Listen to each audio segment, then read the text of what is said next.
Hai semua, Assalamualaikum dan salam sejahtera. Bersama saya dalam kongsi ilmu bersama Cikgu Syamsul Suzaimi bin Ahmad Syukri daripada SMK Saint Xavier.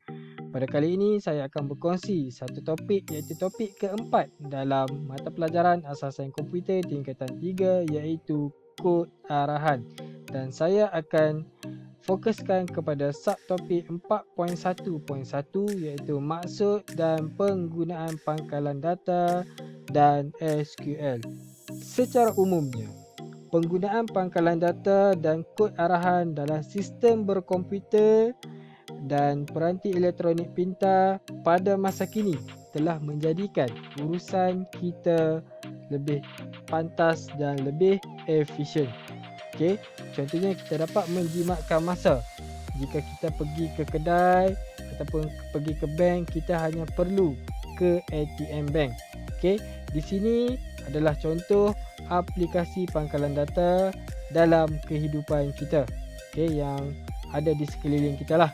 Mungkin para pelajar dan anda semua pernah ternampak ataupun pernah menggunakan mesin-mesin ini ataupun peranti-peranti ini. Okey, yang pertama mesin sematkan harga barang. Yang kedua, ATM machine yang berfungsi sebagai juruwang yang membolehkan kita sebagai pelanggan berurusan pada bila-bila masa. Yang ketiga adalah mesin angka giliran. Penggunaan mesin ini memudahkan kita tidak perlu beratur lagi untuk menunggu giliran. Kita hanya perlu tunggu giliran apabila dipanggil tanpa perlu beratur panjang.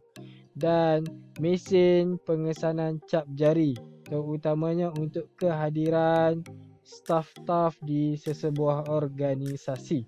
Baik, dengan peralatan-peralatan ini ataupun peranti-peranti ini, ia sekaligus memudahkan kita untuk menjalankan kehidupan seharian dengan lebih mudah, lebih pantas, lebih efisien dan sistematik.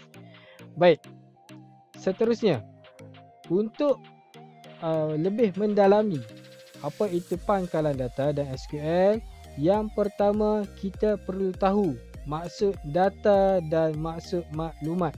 Okey, data dan maklumat adalah dua maksud ataupun dua definisi yang berlainan. Okey, data adalah fakta yang terjadi, memiliki makna dan dapat digunakan untuk tujuan seperti proses penyelesaian masalah ataupun dengan lebih ringkas, data mentah, data yang belum diproses. Okey, maklumat. Maklumat adalah data yang telah diolah atau diproses untuk memberi makna kepada pengguna menggunakannya dalam proses penyelesaian masalah. Dengan arti kata lain, maklumat ni adalah data mentah yang kita ambil tadi, kita olah, kita proses dan menjadi sesuatu yang bermakna untuk kegunaan kita menjalankan tugas-tugas seterusnya. Baik, proses menukar data kepada maklumat ada 3. Yang pertama adalah mengumpul, yang kedua adalah memproses dan yang ketiga adalah menganalisis. Baik, yang pertama, kita lihat yang pertama, mengumpul. Mengumpul bermaksud data-data mentah dikumpulkan dan kesemua data tersebut dicatatkan. Kita kumpul dulu.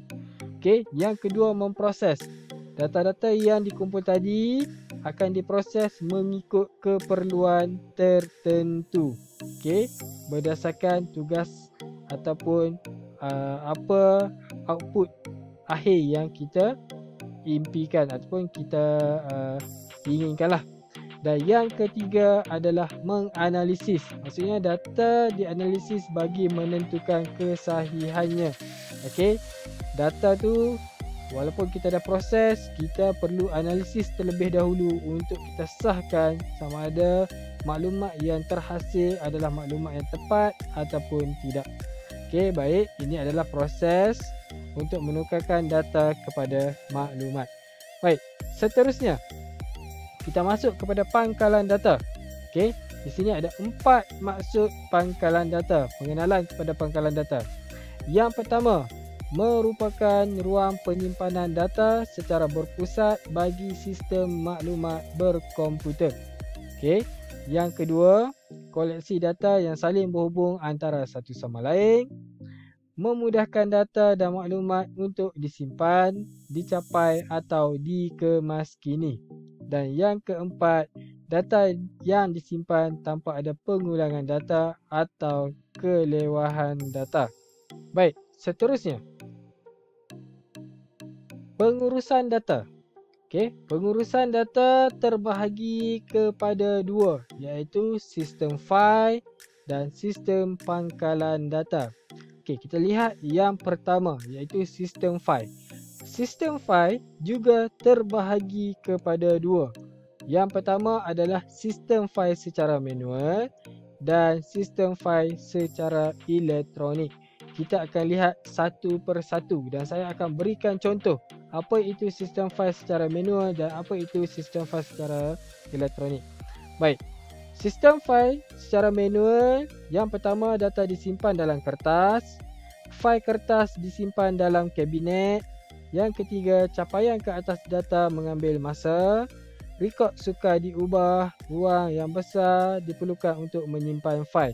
Kita dapat lihat situasi ini pada klinik kesihatan, terutamanya klinik kerajaan. Ada klinik yang masih menggunakan sistem fail secara manual, iaitu menggunakan kad kesihatan dan disimpan pada rak di belakang kaunter. Itu salah satu contoh sistem fail secara manual. Baik, seterusnya adalah sistem fail secara elektronik. Ia evolusi daripada manual kepada elektronik. Okey. Yang pertama, menggunakan komputer. Data direkod dalam fail komputer. Seterusnya, capaian ke atas data mengambil masa yang singkat. Rekod senang diubah. Data disimpan dalam peranti storan komputer. Maksudnya di sini, daripada sistem secara manual menggunakan kad diubah kepada sistem secara berkomputer ataupun sistem elektronik, tetapi lebih kepada stand alone sahaja. Baik, seterusnya sistem pengurusan data yang seterusnya adalah sistem pangkalan data. Okey, sistem pangkalan data adalah sistem bersepadu untuk pengurusan data yang saling berhubung kait. Okey. Baik, kita fokuskan kepada sistem pangkalan data. Okey, kita akan lihat daripada segi fungsi, kebaikan dan contoh sistem pangkalan data.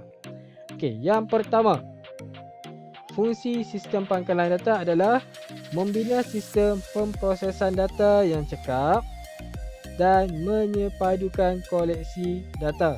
Okey, kebaikan sistem pangkalan data. Yang pertama, memudahkan capaian, pengurusan dan pengemaskinian data.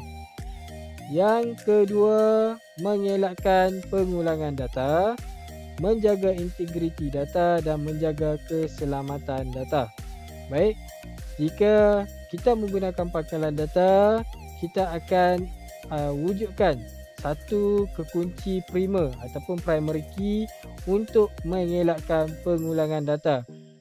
Kekunci primer saya akan terangkan, saya akan explain pada topik kekunci primer nanti.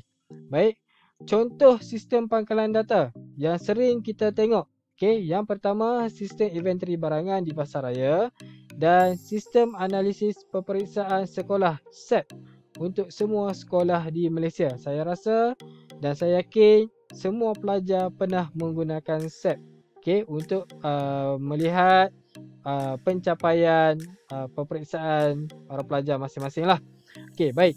Selain daripada dua sistem ni, banyak lagi sistem yang ada di sekeliling kita yang mungkin kita pernah guna secara langsung ataupun tidak langsung yang menggunakan sistem pangkalan data. Sebagai contoh, sistem tempahan McDonald, KFC dan Food Panda. Okey, itu salah satu contoh sistem pangkalan data. Okey, yang kita guna dalam kehidupan kita. Baik. Seterusnya adalah SQL, iaitu Structured Query Language. yang kita akan belajar untuk topik yang akan datang. Okey. Ini sekadar pengenalan berkaitan dengan apa itu SQL. Okey, baik. SQL adalah bahasa pengaturcaraan tinggi generasi keempat yang ringkas dan mudah dibaca. Okey, SQL ini sangat mudah. Okey.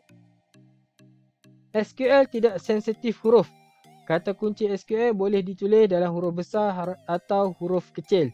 Okey, ada bahasa pengaturcaraan yang sangat sensitif kepada huruf besar dan huruf kecil, tetapi SQL tidak sensitif. Okey. Yang ketiga, digunakan untuk menyimpan, memanipulasi dan mendapatkan data dari pangkalan data dengan mudah. Baik.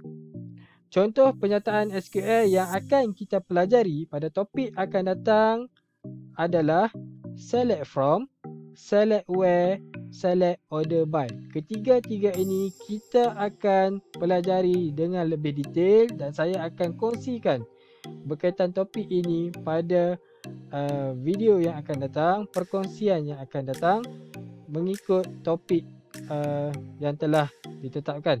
Okey, baik. Itu sahaja untuk kali ini. Saya harap perkongsian serba sedikit saya pada kali ini dapat membantu anda, para pelajar, para penonton untuk memahami apa itu pangkalan data dan SQL. Semoga bermanfaat, semoga membantu anda dan terima kasih kerana menonton.